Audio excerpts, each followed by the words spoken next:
Colorwork crochet is one of the best ways to shake up your routine and try something different. And these little coffee cup cozies will help you do just that. So whether you want to try something new, or you need some inspiration for gifts or craft fair items, this project will get the job done. The step-by-step tutorial is coming up.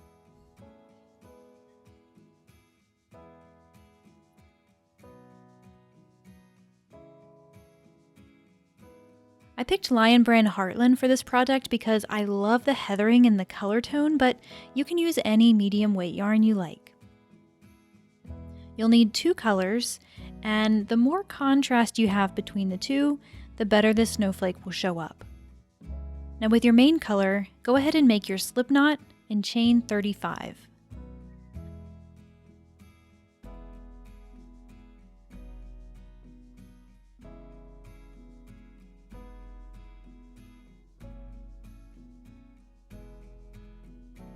We'll do things a tad different here because I think it's easier this way.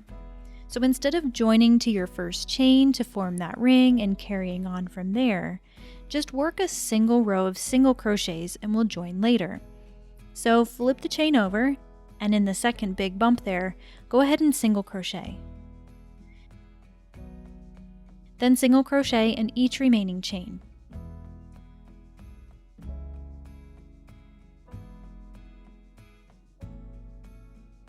So we'll join the round after we finish this row, and it'll help prevent any twisting or the frustration that can come with starting a big ring like this when you just have a long chain. Now if you're wondering about the instructions, the color diagram, and the supplies I'm using, well, you'll find all of that information in the pattern. You can view it for free on my website, or if you prefer to have a copy in hand to print or save for later, you can pick up the PDF from my shop. I have a link to both options in the description below, so you can do what works best for you. When you get that first row finished, flip it so you're looking at the back side, and bring the 2 ends together, making sure it's not twisted. Then insert your hook in the first single crochet there, and slip stitch. Now it's a little open down at the bottom, but we'll tidy that up later. From there, we'll also start the color work on this second round. So the color diagram is pretty simple for this one, but there's one important thing to note. You'll repeat what you see here in the diagram twice. So each snowflake spans 17 stitches, and we have a total of 34 stitches in our cozy. So when you work through the first 17 stitches, you'll jump back to the beginning of the diagram and do it all again.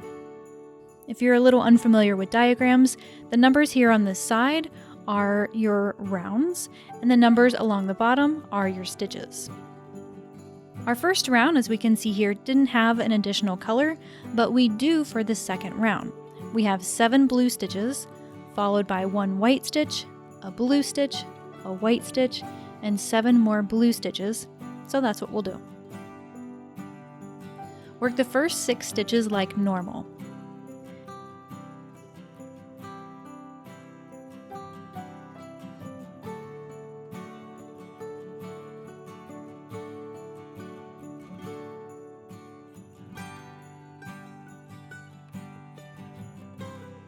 And for the 7th stitch, the last one before we need to make the color change, insert the hook, pull up a loop, and hold it there. So you should have 6 complete single crochets and part of a single crochet. Grab your second color, loop it over, leaving about 5 inches or so for a tail. Place that on your hook and pull it through to finish the stitch. Now you'll notice we have 7 blue stitches, so finishing the stitch in the other color doesn't mean that the stitch will be that color, but instead, it makes sure that the next stitch will be the new color. It's also a good idea to tie this tail to your main color to secure it. So looking at the diagram again, we have only 1 white stitch. And here's the general rule of thumb I want you to follow for this project. For the last stitch to be worked in a color, only work it halfway. So that's yarn over and pull through. And finish the stitch with the next color in the diagram. The other thing you'll need to do is work over the color you're not using. So insert your hook in the next stitch, making sure that non-working yarn is just sort of laying over the stitch. Then drop the white yarn, pick up the blue yarn, and finish the stitch. So let's keep going so this kind of sinks in. The next stitch is blue. We'll work it halfway, drop it, and finish it with the other color. Now the next stitch is white.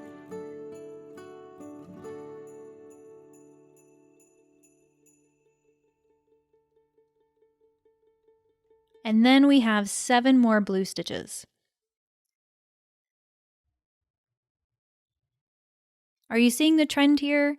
When you have only one stitch to be worked in that color, you'll just work it halfway and you'll finish it with your other color.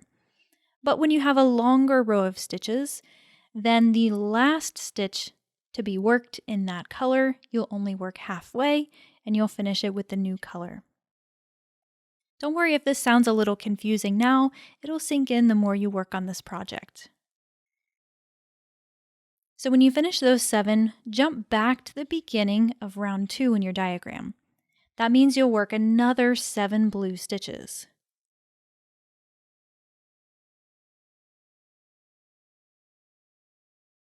Now don't forget, the stitch before you need to change colors is only worked halfway, and you finish the stitch in the new color.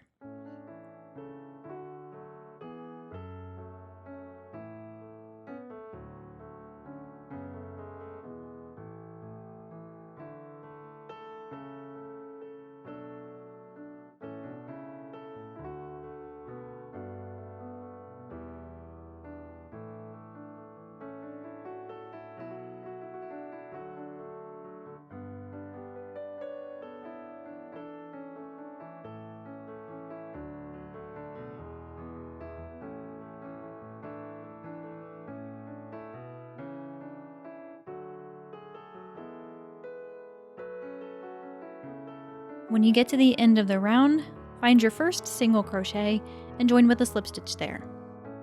Now every new round begins the same way. You'll chain 1 and single crochet in the same stitch. So that chain 1 we're not counting as a stitch. Then look at your diagram to determine how many stitches to work in this color.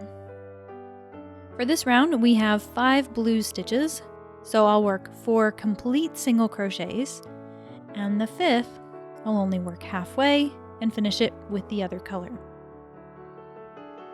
Like I mentioned before, a lot of this muscle memory will come with time, but I do have a couple of tips while you're working through it all and trying to learn these new techniques. If you end up getting the printable version of the pattern, use another piece of paper or something to hide the rounds you haven't worked yet. This will prevent your eyes from drifting and working the wrong part of the pattern. And this is something that anybody can do, not just beginners. I've definitely done this several times myself. Another tip is to watch your tension. It's really easy to crochet too tight or too loose and let the unused yarn mess up the tension in this project. Just take your time and you should be fine.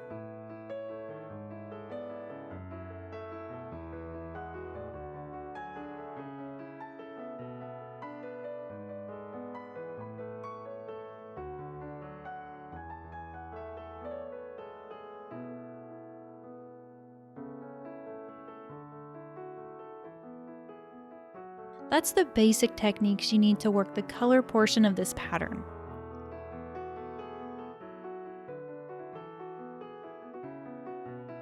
Using the diagram to guide you, finish working through round 16. This may also be a shameless little plug for these new sweatshirts that just hit my shop not too long ago. It's not very often we ever really need yarn, but we always want it, and I tried to capture the humor in that with these crew neck sweatshirts. They're currently available in size small through 2XL in navy, black, and burgundy. If you need yarn about as much as I do, and you want one of these sweatshirts, just click the link in the description below to order.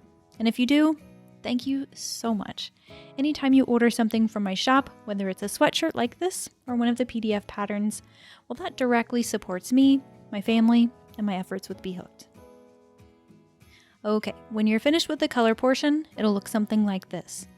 We have just one more round to go, and it's pretty simple. Going back to our diagram, our last round, round 17, is a solid round with no color changes. So we can go ahead and trim our secondary color, pick up our main color again, and work a solid round of single crochets.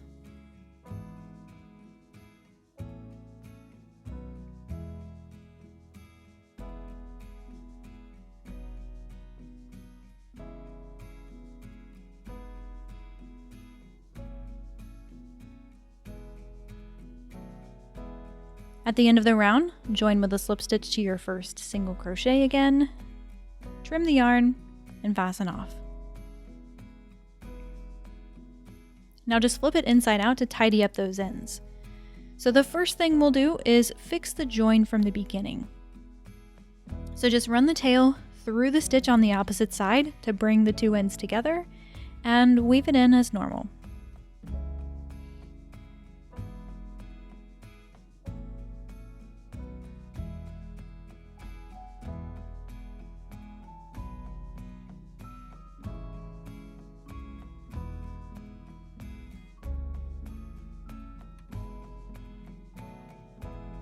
And then weave in the remaining ends as well. Of course, it's best to weave them in along a matching color.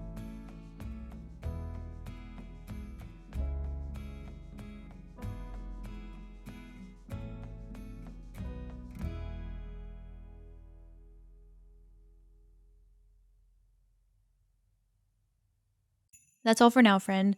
I appreciate you watching all the way through, and I hope you really enjoyed this little project. If you're new around here and you haven't subscribed yet, I'd love to have you in the community so I can continue to inspire you to make something that makes you happy. If you are subscribed, thank you, friend. Your support means the world to me, and without a doubt, is the reason I'm here. Happy hooking, and I'll see you in the next one.